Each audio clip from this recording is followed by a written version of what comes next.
교회 학교를 다니는 아이들은 어릴 때부터 성경을 배우고 있습니다. 이 성경은 하나님의 말씀으로 가득합니다. 아이들은 성경을 배우고 이렇게 읽음으로써 이 하나님은 어떠한 분이시고 또 어떠한 일들을 하셨는지 배웁니다. 그래서 아이들이 이렇게 성경을 읽다 보면은 이 사람의 지혜로 알 수 없는 것들을 보게 되고 이 하나님의 뜻과 계획들을 보게 됩니다. 이 과정에서 이 성경에 대해서 아이들은 궁금함을 가지게 됩니다. 아이들은 이 성경에 대해서 궁금함을 가지게 되면은 이 가정에서는 부모님께 그리고 교회에서는 선생님이나 이 목사님, 전도사님에게 물어봅니다. 이 물어보는 내용은 정말 다양합니다. 어떻게 홍해 바다가 갈라질 수 있느냐?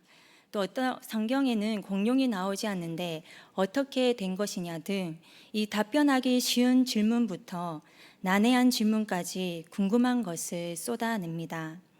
어떤 내용의 질문이든 성경에 대하여 궁금한 것들이 많다는 것은 참으로 좋은 일입니다.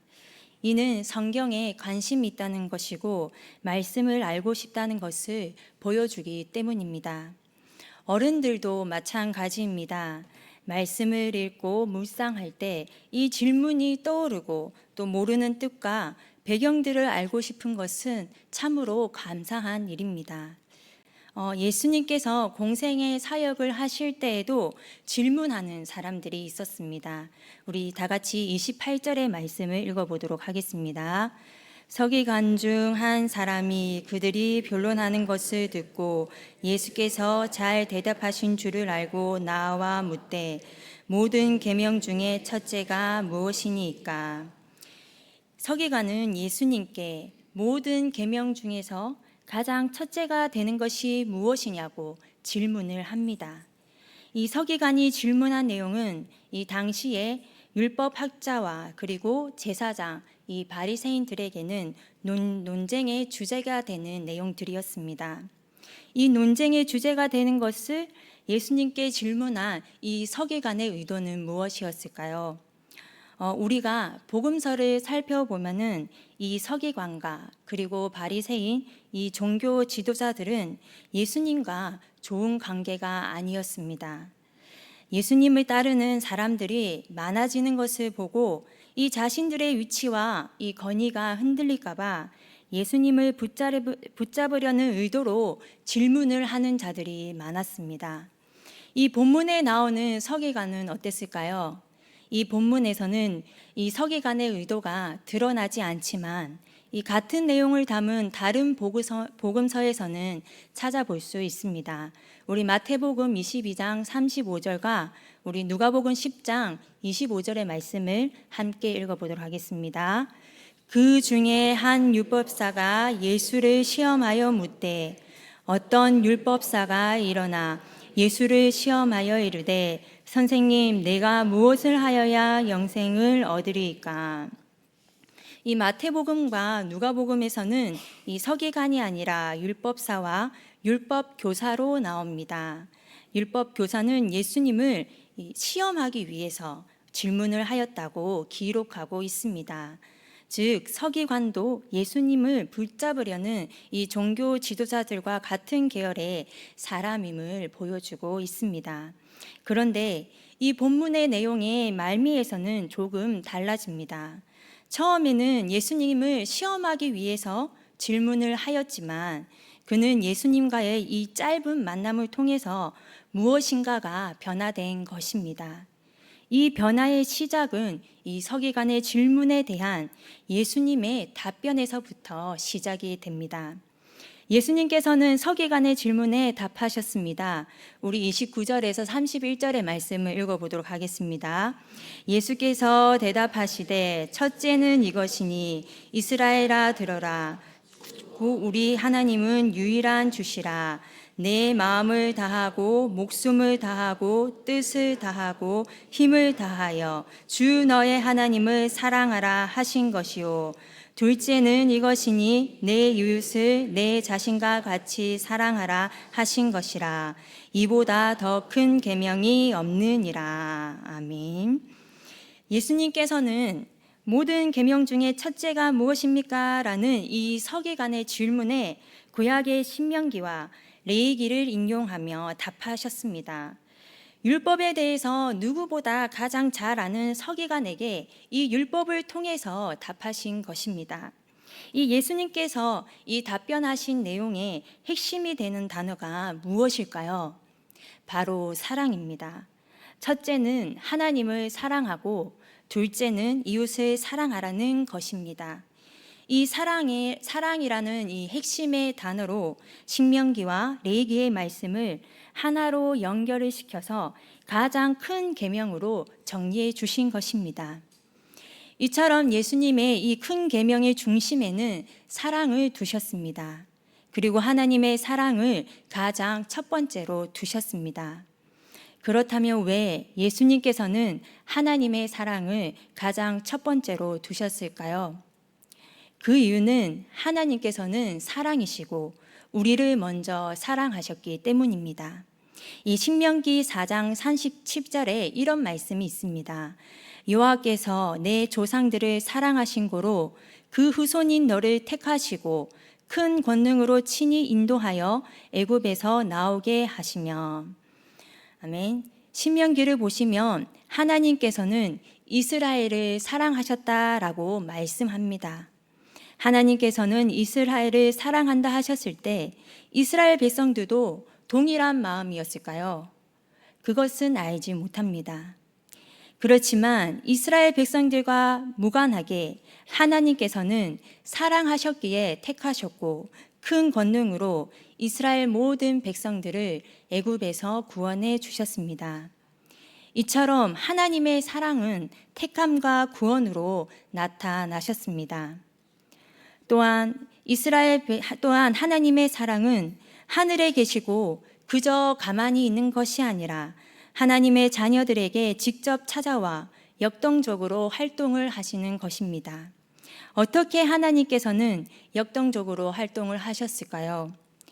출애굽하는 이스라엘 백성들을 위해서 10가지 재앙을 일으키시고 홍해 바다를 갈라지게 하셨습니다. 그리고 불기둥, 구름기둥으로 인도하시고 배고픈 이스라엘 백성들을 위해서 만나와 메추라기를 주셨습니다. 이처럼 하나님께서는 이 당신의 자녀들에게 인생에 깊게 들어와서 성실히 그들을 위하여서 일하시고 하나님의 사랑을 보여주셨습니다. 또한 하나님의 사랑에는 기다림이 있습니다. 하나님을 멀리하려고 하나님을 원망할 때 사랑하기에 다시 돌아오기를 기다리는 것이 하나님의 사랑인 것입니다. 이처럼 하나님의 사랑을 정리해 보면 하나님의 사랑은 구원이 있고 기다림이 있고 열정이 있습니다. 하나님께서 어떻게 우리를 사랑하시고 알고 깨닫는 자가 이렇게 얼마나 있을까요?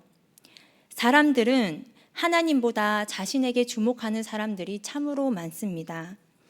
하나님의 역동적인 활동보다 자신의 환경을 보는 사람들이 많습니다. 사람을 보고 나의 불편한 것들을 보고 고통스러운 것에만 주목하기에 하나님의 사랑을 모르고 살아가는 사람들이 너무나도 많습니다. 그래서 하나님이 정말 나를 사랑하신다면 이렇게 나를 내버려 두시는 건가라는 의구심을 가지고 원망을 가지고 살아가는 사람들도 있습니다. 하나님의 사랑을 알기 위해서 하나님의 사랑을 모른다는 사람들은 어떻게 해야 할까요?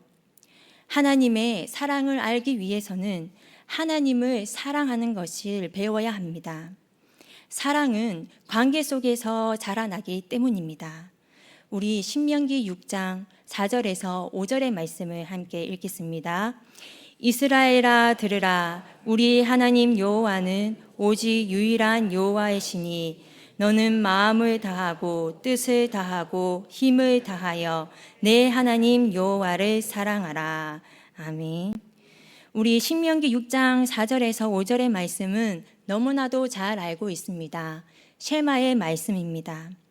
하나님을 사랑할 때는 마음과 뜻과 힘을 다하여 사랑하라고 이 쉐마의 말씀이 기록되어 있습니다.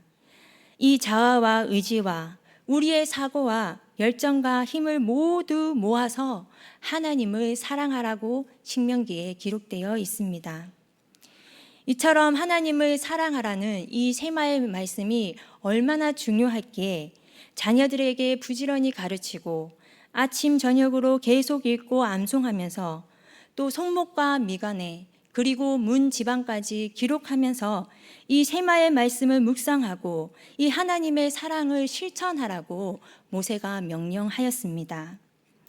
그런데 이 마음과 뜻과 힘을 다하여 사랑하라는 이 사랑의 이 방법, 이 사랑의 표현은 누군가와 비슷합니다. 바로 하나님께서 우리를 사랑하시는 방법과 비슷합니다. 이 하나님의 자녀들에게 찾아오시는 이 계획과 뜻, 자녀들을 사랑하기에 기다리는 이 마음, 구원해 주시는 이 권능의 힘이 사랑의 방법이 비슷합니다. 이러한 마음과 뜻과 힘을 다한 사랑의 방식을 잘 보여준 사람이 있었습니다. 바로 세마의 말씀을 전한 모세입니다. 모세는 본래 하나님이 부르시기 전에는 세상과 단절된 채 숨어 지낸 사람이었습니다. 그러나 하나님이 부르시고 하나님의 사랑이 찾아오면서 모세도 점점 하나님의 사랑을 닮아갔습니다. 하나님처럼 마음과 뜻과 힘을 다해 사랑하는 것을 배웠습니다. 그래서 모세는 육체적 나이가 들어도 사랑에서는 역동적이고 활발한 모습을 보였습니다. 그렇다면 마음을 다하고 뜻을 다하고 힘을 다하여 사랑하는 것이 과연 무엇일까요? 바로 순종입니다. 순종은 말씀대로 따르는 것입니다. 모세는 하나님의 말씀에 순종함으로 하나님의 사랑을 보여주었습니다. 그런데 순종이 쉬울까요? 우리가 모세가 행했던 일들을 머릿속으로 떠올려 보시길 바랍니다. 정말로 쉽지가 않습니다. 60만 명 이상의 이스라엘 백성들의 그 리더자로서 순종하면서 살아간다는 것은 참으로 힘든 기간이었습니다. 그럼에도 불구하고 모세는 죽는 날까지 하나님 앞에서 순종하며 하나님을 사랑했습니다. 또한 하나님을 사랑하는 방법 중에는 10계명이 있습니다. 10계명 중에서 1계명에서 4계명은 하나님을 향한 언약입니다. 내용을 간단하게 보시면 너는 나 외에는 다른 신들을 내게 두지 말고 우상을 만들지 말고 여호와의 이름을 망령되게 일컫지 말고 안식일을 지켜라 라는 것이 10계명의 계명입니다. 이 10계명의 내용을 종합해 보면 우상을 배척하고 안식일을 지키는 것입니다. 이 모든 내용을 한 문장으로 요약하면 오직 하나님만을 예배하라는 것입니다. 다른 것을 예배하지 않고 오직 하나님께만 예배하며 예배하는 삶을 살고 예배자로 하나님 앞에서 살아가라라는 것이 이 10계명의 언약입니다. 오직 하나님께만 예배 드리는 것이 하나님을 사랑하는 것입니다. 어떤 신앙 서적책을 읽은 적이 있습니다. 이 책에서 말하는 것이 있었습니다. 인간은 예전적인 동물이다. 예배로 사랑이 형성되는 피조물이라는 것입니다. 그래서 인간은 누구나 이 무엇인가를 예배하고 인간에게 허락된 것은 무엇을 예배하느냐에 대한 선택권이 있을 뿐이다 라는 것입니다. 즉, 당신이 지금 사랑하는 것이 그것을 예배하는 것이다는 것입니다.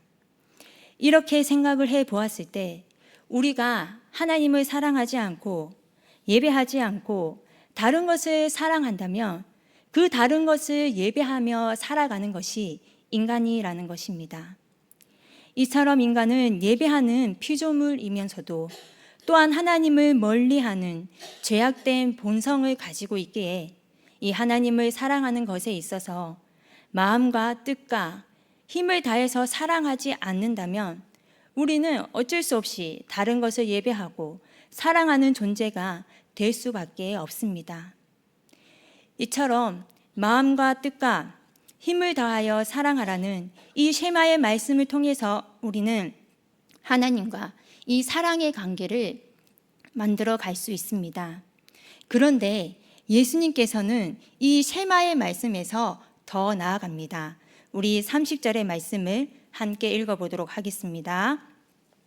내 마음을 다하고 목숨을 다하고 뜻을 다하고 힘을 다하여 주 너의 하나님을 사랑하라 하신 것이요. 이 예수님께서는 이 신명기 쉐마의 말씀에서 이 목숨까지라는 말씀을 더하셨습니다. 같은 내용을 가진 마태복음과 이 누가복음에서도 내용에는 차이가 있지만 목숨은 모두 기록되어 있습니다. 목숨은 호흡과 생명이라는 의미가 포함되어 있습니다. 목숨을 다하여 사랑하라는 것은 호흡과 생명조차 하나님께 드려야 한다는 것입니다. 그리고 이 목숨을 다하여 사랑하는 것이 무엇인지 예수님께서 직접 보여주셨습니다. 예수님께서는 이 겟세마네에서 십자가의 죽음을 기다리며 기도하셨습니다. 마음이 심히 고민하고 죽을 것 같은 괴로움을 고백하며 기도하셨던 것입니다. 그리고 죽을 것 같지만 이 기도의 마지막에는 그럼에도 불구하고 나의 원대로 마시옵고 아버지의 원대로 하옵소서라고 기도하였습니다. 그리고 십자가를 통하여 목숨을 다하여 사랑하는 것이 무엇인지를 보여주셨습니다. 이처럼 예수님처럼 죽을 것 같고 괴로울 것 같은 상황에서도 목숨을 다하여 사랑하는 것, 마음과 뜻과 힘을 다하여 사랑하는 것은 쉽습니까? 쉽지 않습니다. 그래서 사람들은 계명을 지키는 쉬운 길을 가려고 합니다. 이스라엘이 그랬습니다. 쉬운 길로 가려고 하니 성전이 제 역할을 하지 못했고 지식적으로만 율법을 알고 있고 계명을 이해하는 데만 몰두하다 보니 정작 계명 속에 숨어 있는 하나님의 마음을 알지 못한 채 그렇게 빈 껍데기 같은 종교 생활을 하는 이스라엘이 된 것입니다. 하나님을 사랑한다고 착각하면서 다른 것에 마음을 두고 사랑하고 예배하면서 그렇게 이스라엘이 지나갔던 것입니다.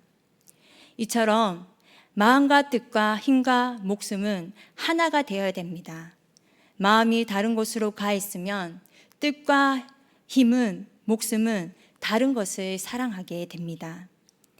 특별히 예수님께서 말씀하신 이 사랑의 원어에는 기뻐하라라는 뜻이 포함되어 있습니다. 이 기쁨은 어디에 머무를까요? 바로 마음에 있습니다. 기쁨은 마음에서 활발하게 움직입니다. 마음의 영역은 하나님께서 역사하시는 곳입니다. 하나님을 향한 사랑 속에 있는 이 기쁨은 사람의 노력으로 채우는 데는 한계가 있습니다. 하나님의 은혜가 임해야 합니다. 이 사랑의 기쁨이 있었던 사람이 있었습니다. 바로 우리가 잘 아는 바울입니다. 바울은 전도 여행을 하면서 감옥에 갇혀 있는 상태였는데도 찬양하고 기뻐했습니다. 인간적인 생각으로는 도저히 이해가 안 갑니다. 그러나 예수님이 그의 마음에 사랑으로 찾아오시니 가능했던 것입니다. 본래 바울은 어떤 사람입니까? 외식하는 자였습니다.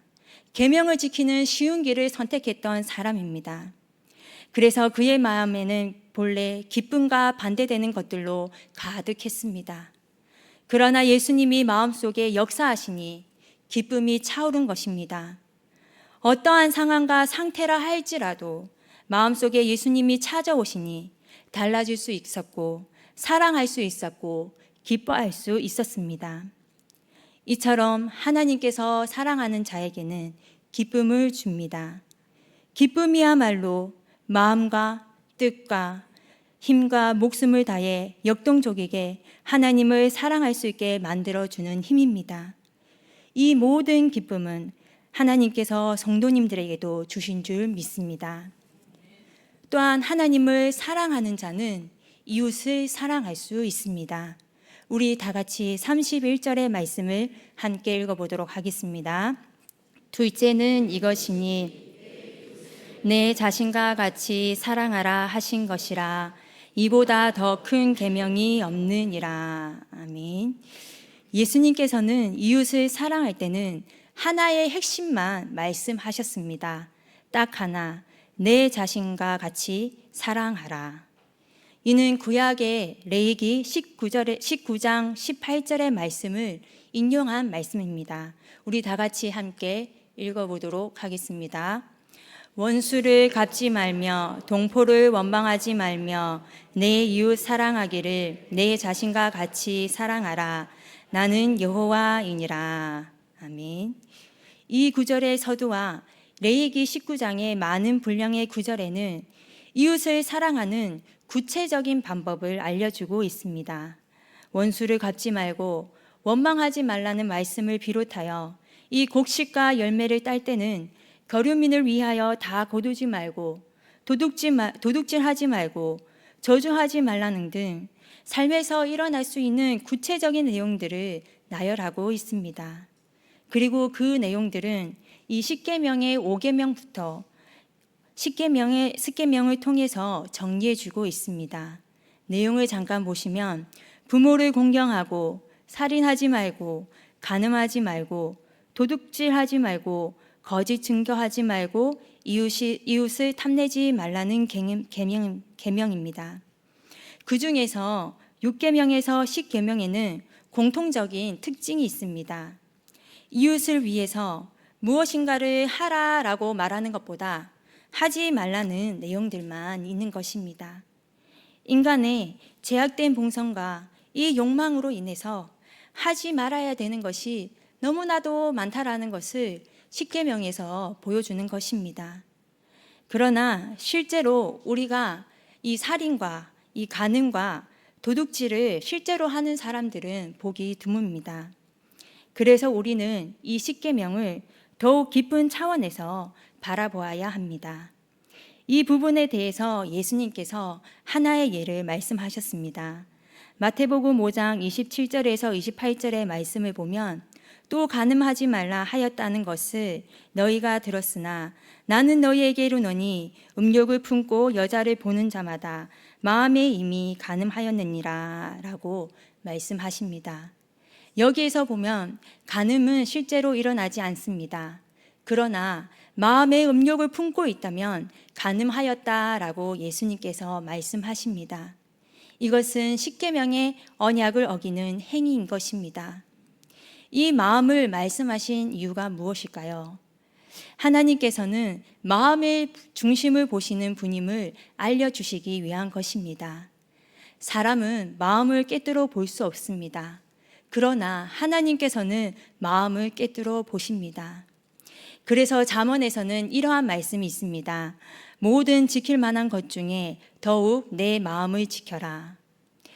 연약하고 욕망과 죄악의 본성을 가진 이 마음을 죽이면서 그렇게 마음을 지키면서 하지 말라고 그렇게 이웃을 사랑하면서 살아가라는 것입니다. 마음을 지키는 영역은 인간의 힘으로는 절대 할 수 없습니다. 하나님의 능력과 힘이 필요합니다. 그런데 이렇게 마음을 지키지 않는 상태에서 이 계명을 지키고자 한다면 어떠한 일들이 일어날까요? 지켜야 할 수많은 계명들이 너무나 세부적으로 많이 생깁니다. 그리고 사람들을 정죄하고 이 죄인과 부정한 자를 판별하고 평가를 합니다. 약속의 이행에 치우쳐 이 사람이 보이지 않고 사랑이 보이지 않게 된 것입니다. 이 복음서를 읽을 때 이 이스라엘 종교 지도자들과 이 상황들을 보면 이 사랑이 보였습니까? 사랑을 볼 수 없습니다. 오히려 복음서에 나오는 이 종교 지도자들은 매정하고 냉정하고 이스라엘을 흑암이 두려운 나라로 만들어버리게 된 것이 바로 종교 지도자들과 계명들이었습니다. 이처럼 계명이 사랑을 발목을 잡게 만들고 사랑이 메마르게 만드는 것입니다. 그런데 이러한 계명들이 주님의 뜻입니까? 그렇지 않습니다. 이래서 예수님께서는 이 사랑이 밑바탕이 되는 언약을 세우시기 위해서 예수님께서는 다시 오셨습니다. 또한 이것을 위해서 예수님께서는 움직이셨습니다. 예수님께서는 이웃 사랑에 대하여 하지 말라는 것에 중심을 두지 않고 다시금 새로운 것을 보여주셨습니다. 바로 이웃을 그저 바라보는 것입니다. 우리 누가복음 10장 33절에서 34절의 말씀을 함께 읽어보도록 하겠습니다. 어떤 사마리아 사람은 여행하는 중 거기 이르러 그를 보고 불쌍히 여겨 가까이 가서 기름과 포도주를 그 상처에 붓고 싸매고 자기 짐승에 태워 주막으로 데리고 가서 돌보아 주니라. 아멘.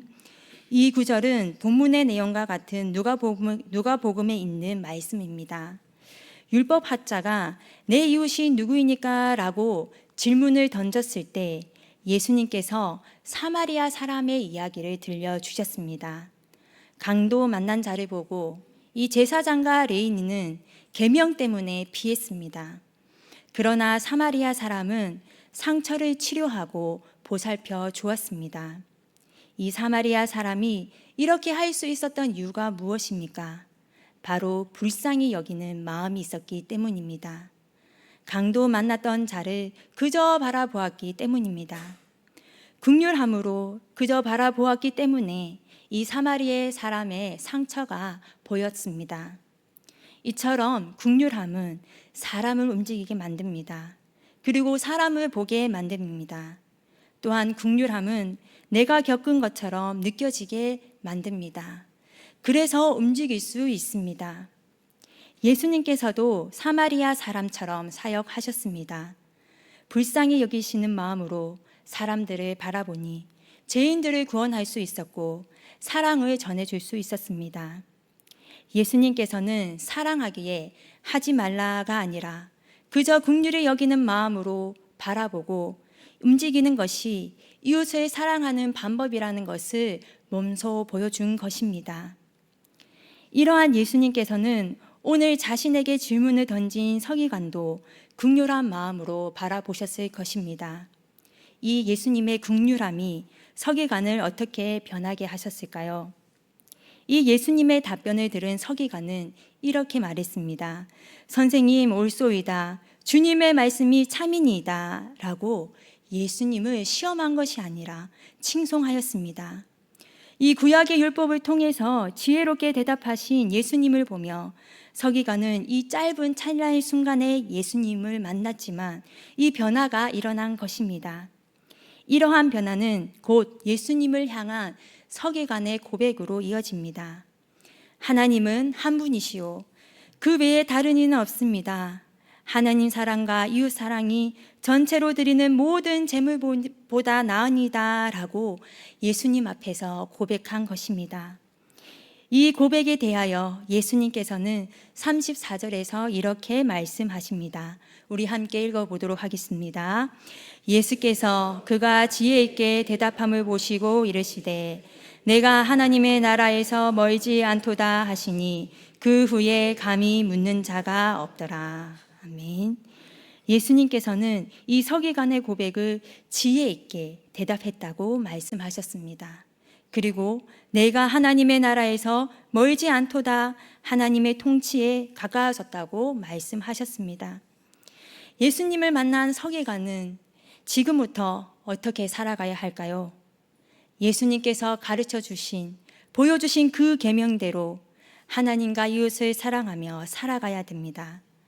사랑하며 살아가는 시간들은 결국에는 하나님 나라 가운데 살아가는 것입니다. 오늘도 우리 함께 예배드리는 모든 성도님들에게도 이 예수님께서 말씀하신 이 계명들을 마음속에 깊이 새기시길 바랍니다. 그리고 예수님께서 가르쳐 주신 이 하나님과 이 이웃을 향한 사랑을 바라보고 마음과 뜻과 목숨과 힘을 다하여서 사랑하고 이웃을 긍휼한 마음으로 사랑하는 모든 성도님들이 되시기를 간절히 바랍니다. 다 같이 기도드리겠습니다. 우리를 너무나도 사랑하시는 하나님, 그 사랑으로 우리는 하나님을 사랑하고 이웃을 사랑합니다. 지금의 우리의 마음들, 우리의 삶, 우리의 믿음, 하나님께 올려드릴 수 없는 마음일지라도 오늘 말씀을 통하여서 다시 한번 회복하고 사랑을 회복시켜 주시옵소서. 하나님께서 말씀하신, 예수님께서 말씀하신 그 이웃과 하나님 향한 사랑을 통하여서 모든 영광을 하나님께 올려드리면서도 하나님의 나라 가운데 살아가는 저희들이 되게 하여 주시옵소서. 예수님의 이름으로 기도드립니다. 아멘.